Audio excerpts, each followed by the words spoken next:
Rádio Unaerp. Entrevista. Olá, ouvinte da Rádio Unaerp. Eu sou o Lucas da Canal e agora você acompanha o programa Unaerp Entrevista. E hoje nós vamos falar sobre técnica vocal, mais especificamente sobre o trabalho feito por atores no teatro musical. Além de atuar, para trabalhar em um musical, o ator também precisa dançar e cantar. E desenvolver uma técnica de canto saudável é fundamental para manter esse ritmo de trabalho. E para falar um pouco sobre esse assunto, nós recebemos o professor de técnica vocal, Felipe Furlaneto. Felipe, bem-vindo. Muito obrigado por ter aceitado o nosso convite. Bom, Felipe, para começar, qualquer pessoa pode cantar? Consegue afinar a voz? Olha, eu costumo dizer que sim, qualquer pessoa pode cantar. A voz ela é muito mais física do que a gente tem noção, né? Sempre que eu vou dar uma aula, eu começo mostrando um vídeo de como uma prega vocal funciona cantando. Porque a gente tem essa ideia de como se a voz fosse um milagre, ela emanasse do nosso corpo e brotasse dali. Não é isso exatamente que acontece, isso é uma junção de várias musculaturas ali e aprendendo a controlar elas, qualquer um consegue cantar. Alguns têm mais facilidade, outros menos, mas de modo geral, todo mundo pode cantar, sim. E como você faz para identificar o potencial de voz de alguém? Olha, a gente faz uns testes de voz, a gente faz uns exercícios, mas vamos colocar igual uma avaliação física de uma academia. A gente vai chegar a testar os limites, o alongamento daquela musculatura, o quanto a pessoa tem controle desse movimento, e ali a gente consegue já determinar, falar, olha, tem uma falha aqui na afinação, tem uma falha na sustentação de notas, tem uma falha de respiração, e aí a gente começa a lidar com isso. É mais ou menos essa análise. Não tem aquela coisa de ouvir uma pessoa falando na rua e falar, essa voz aí dá pra cantar. Nem sempre a gente vai conseguir acertar, assim. E aí, a partir do momento que a pessoa decide que ela quer aprender a cantar e iniciar os estudos de técnica vocal, como que é o trabalho diário para ela cantar corretamente? A gente começa a trabalhar a voz como um todo. A primeira parte que a gente tem que ver é a técnica que a pessoa vai querer estudar. E a partir dali, a gente vai começar a ensinar ela a lidar com a voz dela no dia a dia. Porque não adianta só também a pessoa querer cantar 1 hora por semana e nas outras 23 horas desse dia e nos outros 6 dias da semana ela cagar com a voz. Não pode ser assim. A gente começa a lidar a voz dela como um todo. Ela tá falando, é a mesma musculatura que ela usa para cantar. Então a gente começa a tomar cuidado com isso. Tomar cuidado como ela vai usar essa musculatura para falar, como tá o dia a dia dela. E a partir daí a gente vai começar a colocar ela, porque o canto, na verdade, é o quê? Você falar em cima de notas já pré-estabelecidas. Então a gente faz isso, pega a linha da fala e a partir daí a gente começa a colocá-la em cima de notas e por aí vai indo. E nesse estudo de canto, quais são as dificuldades que você encontra mais comumente, assim, nos seus alunos? A parte de desafinação, tem gente que chega com bastante problema de não conseguir se ouvir e acho que uma das maiores partes, assim, os maiores problemas é o aluno ele começar a confiar no professor. Porque nós não nos ouvimos da mesma forma que nós estamos soando aqui fora. Então, às vezes, um professor pede para o aluno fazer uma coisa que na cabeça dele não soa legal. Então, por isso que eu até recomendo meus alunos a gravarem aquela aula, se eles tiverem alguma dúvida de que aquilo está correto. Porque, às vezes, eu falo, olha, coloca a voz aqui, vamos testar. E o aluno vai achar que está péssimo, que aquilo não está soando de jeito nenhum. E aí, aos pouquinhos, ele vai começando a se convencer que não. Verdade, olha, isso daqui do lado de fora tá soando de tal jeito. Então, vamos fazer. Então, acho que uma das maiores dificuldades é esse processo do aluno aceitar que a voz que ele ouve dentro da cabeça dele não é a voz externa. Né? Não é a voz que as pessoas ouvem. Como cantor, a gente precisa lapidar essa voz externa, porque é o que o público tá ouvindo, né? E aí, o seu trabalho como professor, você está auxiliando nesse aprendizado. Isso, na parte de canto, a gente começa a auxiliar isso e depois, entrando na minha área de teatro musical, a gente vai começando a ensinar a interpretar isso que está acontecendo ali. Que no teatro musical, como você começou a dizer no começo, não é você só cantar, só colocar as sílabas em cima das notas. A gente precisa dar uma emoção para aquilo. No teatro musical, eu tinha um professor que sempre falava, teatro musical. O substantivo é teatro e o adjetivo é musical, a forma com que a gente vai apresentar esse teatro. Então, a música de um teatro musical, ela é o texto, é um monólogo. Então, a gente, como professor de teatro musical, eu preciso ensinar os alunos a interpretar isso que está acontecendo. que não é só sentar e cantar aquilo, e sim é um texto, é um monólogo de teatro. Uhum. Sobre ainda o teatro musical, recentemente você participou de uma montagem de Rock Horror Show. Isso. E como que foi esse trabalho? Ai, foi levemente caótico. Agora que passou, posso falar que ele foi um pouquinho divertido, enquanto me escorrem lágrimas aqui. Eu fiz a direção musical de uma peça do TPC aqui de Ribeirão e foi gostoso. Os alunos, eles chegaram, espero que ninguém me julgue, que eu tenho levemente preconceito, mas eles chegaram reconhecendo o Rock Horror pelo Glee. Que já me deu uma batedeira no coração, né? E mas eu acho que Glee foi a porta de muita gente ela pro musical, ela é uma porta de entrada, né? Eu não posso dizer nada porque eu já gostei de Glee, mas eu não parei ali. É que a gente não pode, sei lá, achar... Rock Horror, quem canta? Ela é Michelle. Não é. Não é o caso. Mas aí a gente começou a trabalhar com eles, a trabalhar a linguagem do Rock Horror, que o rock, ele tem uma coisa trash, né? É um material muito trash e é de propósito que ele é trash daquela forma. Ele tem... Na minha opinião, o sucesso maior dele foi mais pelo quesito histórico do momento que ele ocorreu na história, as sessões à meia-noite, do que pelo material em si. Porque o material em si é, tipo, bem... Posso dizer banal? É uma história simples ali, só que a forma com que ele foi colocada, a forma da sexualidade que foi colocada ali, do travesti, que foi o que fez sucesso. Então, eu quis passar isso para os alunos também.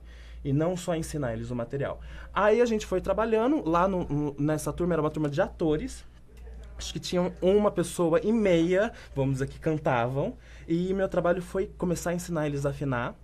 Tanto que no final a gente acabou optando por uma coisa que para teatro musical é pecado, que foi a pré-gravação de algumas bases, né? Mas aí a gente meio que se virou para dar tudo certo. No final acho que acabou sendo uma experiência interessante, foi legal. O público curtiu, pelo menos. E sobre a técnica então empregada no teatro musical, ela é uma técnica diferente de aprender um canto lírico ou um canto popular? Isso, com certeza. Esse é o maior diferencial. O que acontece? Vamos falar que cada povo, ele tem sua língua. Tem seu idioma, né? Português, inglês e tal.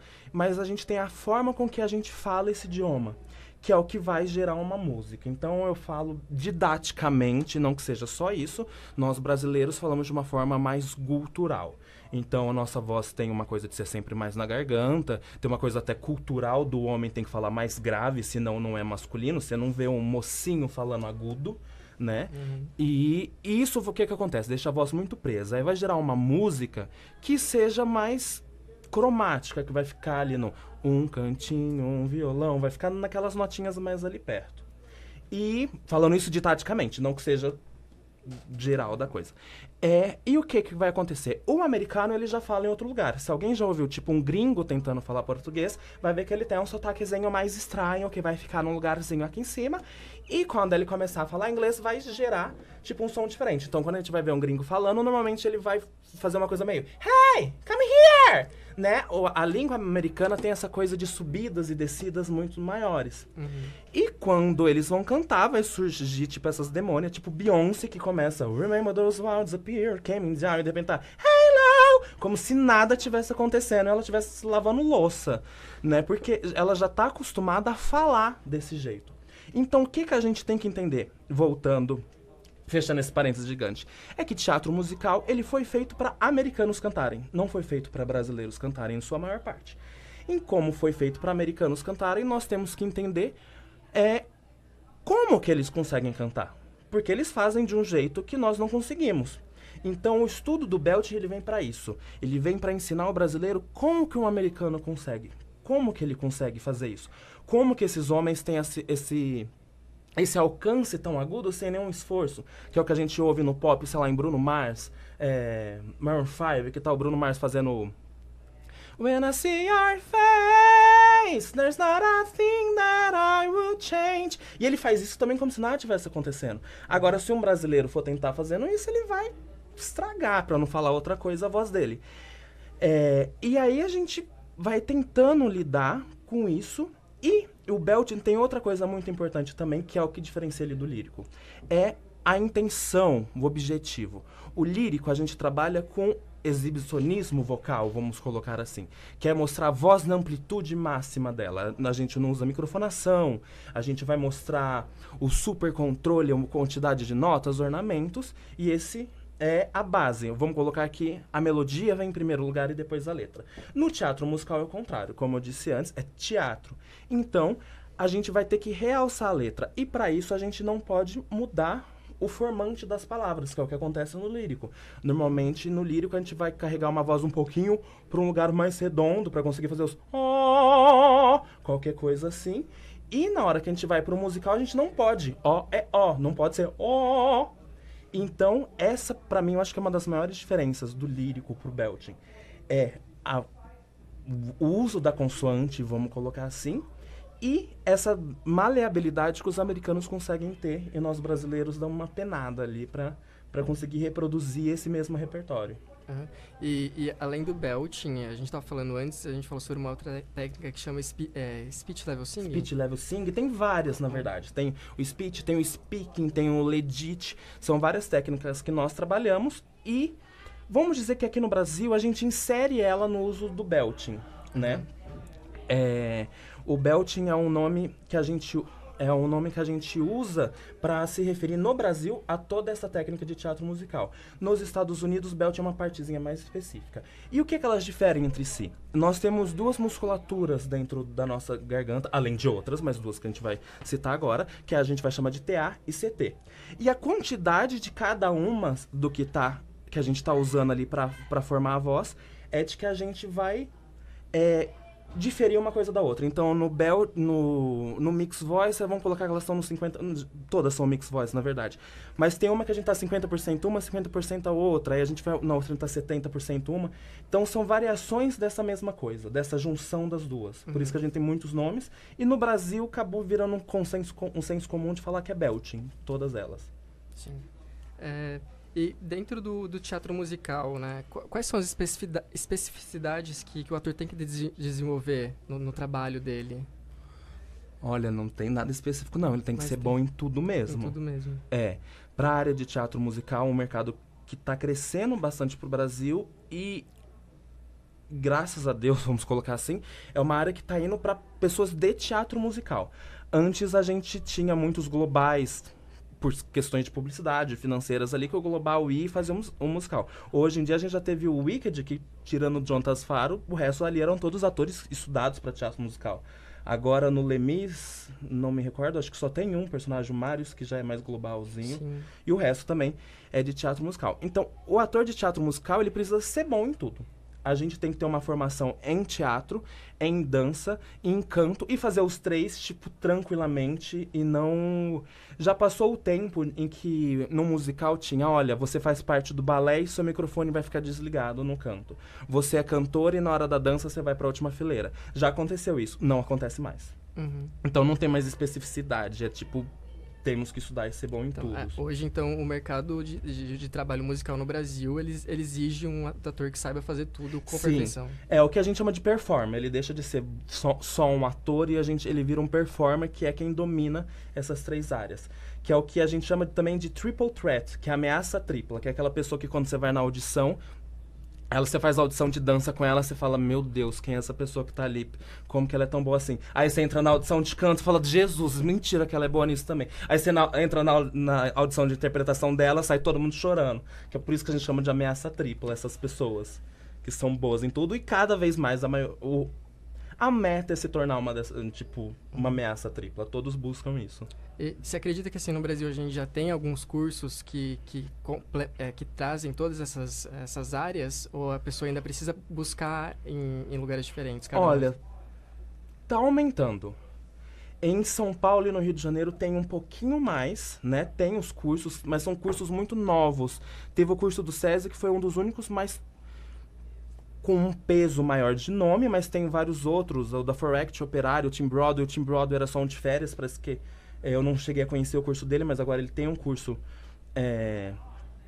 intensivo, um curso diário e não só de férias, e tá aumentando os cursos sim, eu não sei dizer eles são muito recentes pra gente saber o fruto que eles estão gerando ali, né? Mas eu acho que já é uma alegria a gente saber que existem cursos para isso. Eu acho que ainda não existe uma faculdade no Brasil para essa área igual existe nos Estados Unidos. Foi uma das coisas até que eu sofri na minha formação.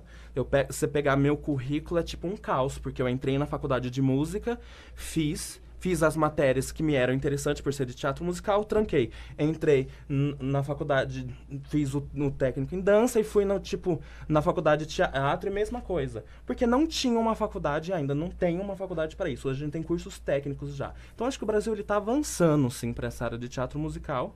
Não se compara ao que era anos atrás, só olhar, tipo, a agenda cultural de São Paulo, o tanto de musical que tem ao mesmo tempo. Imaginar o tanto de ator que tem pra isso acontecer, né? Antes você pegava um elenco, era tipo, sei lá, falar ator de teatro musical, a gente ia falar Chiara Sasso, Daniel Boaventura e Saulo Vasconcelos. Pronto, fechamos, eram os 3. Tem um musical, você ia ter os 3 ali. E agora a gente não, já tem... Chiara já tá quietinha ali no canto dela, já tá todo mundo conseguindo trabalhar. Ah, legal. Bom, você pode dar algumas dicas de hábito saudável para voz? Ou também hábitos que podem ser prejudiciais? Olha, a parte de hábito saudável para voz é tudo bem clichê, assim. É coisas que todo mundo sabe, que é tipo beber muita água, falam da maçã, mas eu acho que é muito cada um se conhecer. Então, eu tinha um professor de canto que ele saía da sala, ele acabava de dar uma aula, entre uma aula e outra, ele acendia um cigarro e tomava uma Coca-Cola, e ele falava, não me atrapalha, minha voz continua melhor do que a sua.